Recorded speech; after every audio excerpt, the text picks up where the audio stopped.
జైల్లో ఉన్న పాకిస్తాన్ మాజీ ప్రధాని ఇమ్రాన్ ఖాన్ మరణించారా? ఆయన నిజంగానే దుర్మరణం పాలయ్యారా? ఇలాంటి వార్త ఒకటి ఇప్పుడు పాకిస్తాన్ సోషల్ మీడియాలో గుప్పుమంది. ఇమ్రాన్ అభిమానులంతా 2 రోజుల పాటు టెన్షన్ పడ్డారు. ఇమ్రాన్ ఖాన్ జ్యుడిషియల్ కస్టడీలో మరణించారని సోషల్ మీడియా వేదికలు ఈ వారం ఆందోళనకరమైన మరియు తప్పుదారి పట్టించే వాదనలు హోరెత్తించాయి. రక్తపు మడుగులో పడున్న ఖాన్ను గార్డులు తీసుకెళ్లినట్లు చూపించే వీడియో వైరల్ అయింది. ఇమ్రాన్ అభిమానులు టెన్షన్ పడుతోన్న వేళ ఆ వార్త నిజం కాదని తేలిపోయింది. వైరల్ అవుతోన్న వీడియో ఇటీవలది కాదు. ఇది మే 2013 నాటిది. లాహోర్లో జరిగిన ఎన్నికల ర్యాలీలో ఇమ్రాన్ ఖాన్ను వేదికపైకి ఎక్కుతూ ఉండగా ఫోర్క్ లిఫ్ట్ నుండి పడి గాయపడ్డారు. 15 అడుగుల ఎత్తు నుండి పడి తలకు గాయమైంది. ఆ వీడియో దశాబ్ద కాలం నాటిది అయినప్పటికీ ఈ వారం అది తిరిగి పాకిస్తాన్ సోషల్ మీడియాలో విస్తృతంగా ప్రచారమైంది.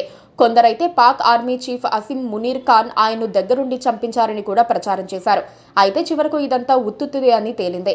అవినీతి కేసుల్లో శిక్ష పడి అడియాలా జైల్లో ఉన్న ఇమ్రాన్ ఖాన్ క్షేమంగానే ఉన్నారని తేలింది.